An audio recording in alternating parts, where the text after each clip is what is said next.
This is JB with Going Wild Again. Got another video for you. This time, basic layering. It's getting a little cooler here in North Carolina. Getting down in the 30s at night, especially in Western North Carolina. So I figured I'd go over a different layering system. Okay, first thing you want to start off with is a base layer. Now, base layer, this is like a nylon type material, military issue. You can always go cheaper, not necessarily cheaper material, but cheaper cost by going military issue / surplus. This will run you about 10 bucks or so each. I think the civilian equivalent's like 50 bucks each. You can also go silk instead. You can go merino wool, which is even more expensive, but nice. But this will do. A don't is your basic jeans. I like jeans for around the camp, around the house and things like that. But if you're hiking more than an hour into the wilderness, leave the jeans at home or in the car. In the wilderness industry, we call blue jeans the death cloth. Cotton is the death cloth, because people have died from wearing cotton. Okay, so that's your base layer. Here's your secondary layer, middle layer. This is waffle, military issue, of course. Saves some money. This is like not the heaviest weight middle layer. You can get the thicker polypro, but these are good. Trap some heat. The goal is to have different layers and they kind of fold together like that and trap air in between, and your body heats up the air. So then you'll have fleece layer above that. Well, usually what I will do is I'll wear my wool sweater if it's really cold. And I like these. These are cotton poly blend. These are also military issue. These are proper. 20 to 30 bucks, depending on which ones you get. This color here doesn't look too gungy, so I like that. So I'll wear those underneath. Those are not really for warmth. Those are just for issue. The nylon pants just don't. I'll put a hole in them quicker than anything. So I like the utility trousers much better. Then I have my fleece layer. Wear these over that. And then last but not least is the rain gear. Now this is the heavy duty rain gear here. Generation 2, I think it is. There's a lighter version, Generation 3. But if you're not hiking far, these will do in your pack. They're heavy if you're hiking far though. Covering some ground, I recommend the Next Generation or just your standard Columbia type. I think this is a Columbia jacket and a Sierra Design pants. Nice and light. Pack up nice and small if you're covering some ground. And this is your warmest layer. It keeps the wind off, it traps the heat in. So this is the lifesaver right here. So you're wearing these different layers, covering up. And like I said, base layer, middle layer, the kind of clothing layer, which is your utility trousers / shirt. As a shirt, if I'm not wearing my wool sweater, I like these.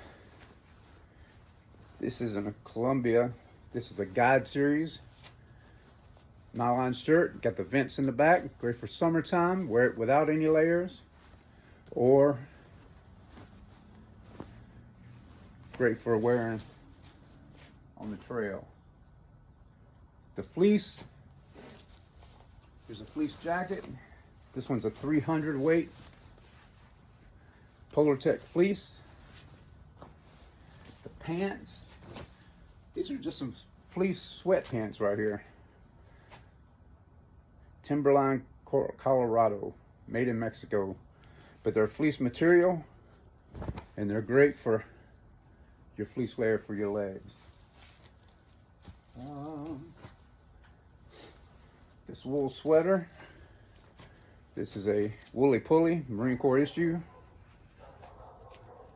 Throwback to the World War II commando units. Used to work close with the Marine Corps. And this one's a wool. You can get acrylic, which is not bad, but I like the wool. You can get these pretty cheap if you shop around. I think the Woolworth or the LL Bean versions, $200-300. You can get this for around $50.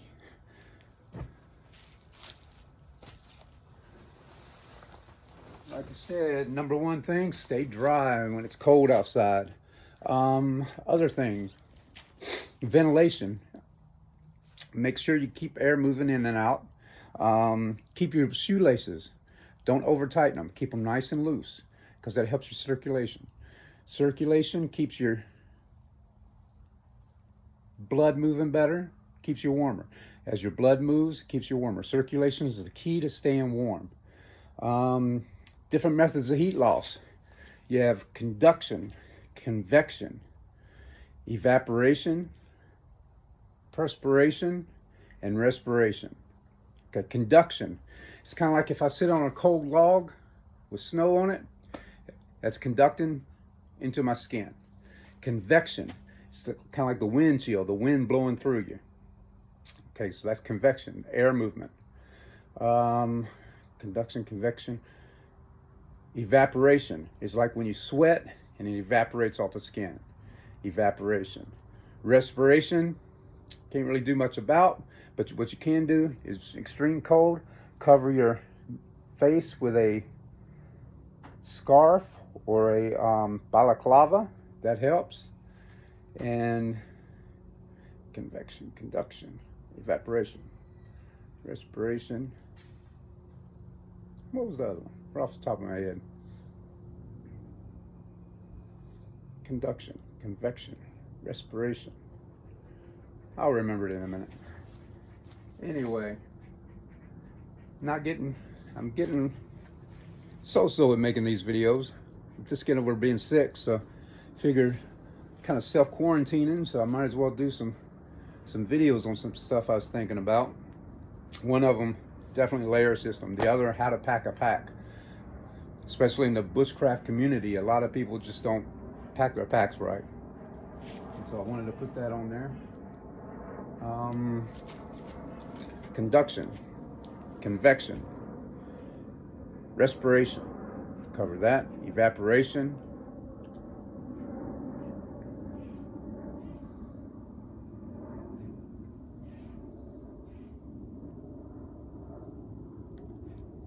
radiant heat loss. Yeah, it's kind of like when the sun is out, we're absorbing heat. So we're taking in all that radiant heat loss, radiant heat. Once the sun goes down, space is drawing heat off of us. Just the night air just is drawing heat straight off of us. And so that's radiant heat loss. So that's why when you're asleep at night, you want to sleep under a cover of some kind, because it stops the radiant heat loss. Can't believe I left that one out. But sleep under a cover, that way it stops the radiant heat loss. Your layering system, that helps with the conduction. Don't sit on snow, try to put down a mat. Respiration, wear something over your face in extreme cold.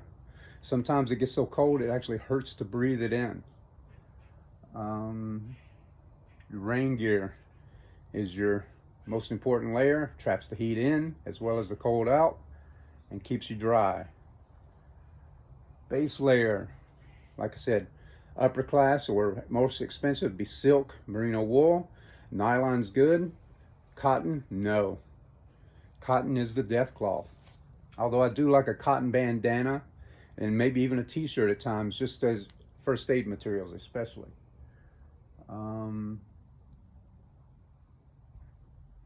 Once I get better at making these, I probably won't put them out so fast, but just using my phone like this, I can put them out pretty quick. So it might not look as good as some of the others, but like I said, I was out in the woods, I think, a lot when people were getting good at filming things. So people have their strengths and weaknesses.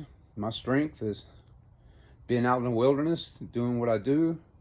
My weakness, my area of growth, I guess I should say, is learn more about videoing these tapes or these videos.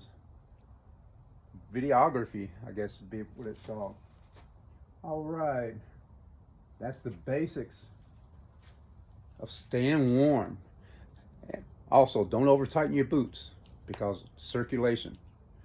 In the I think it was Les Stroud, I saw him in the North Atlantic, and he was wearing like the native type shoes, and they're not very thick and they're not rubber, but what they are is loose, and it helps circulation. Circulation is the key of keeping your feet warm.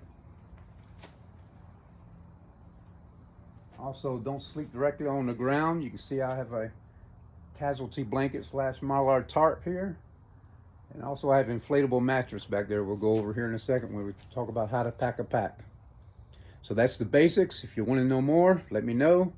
This is JB with Going Wild. Remember, get outside and go wild.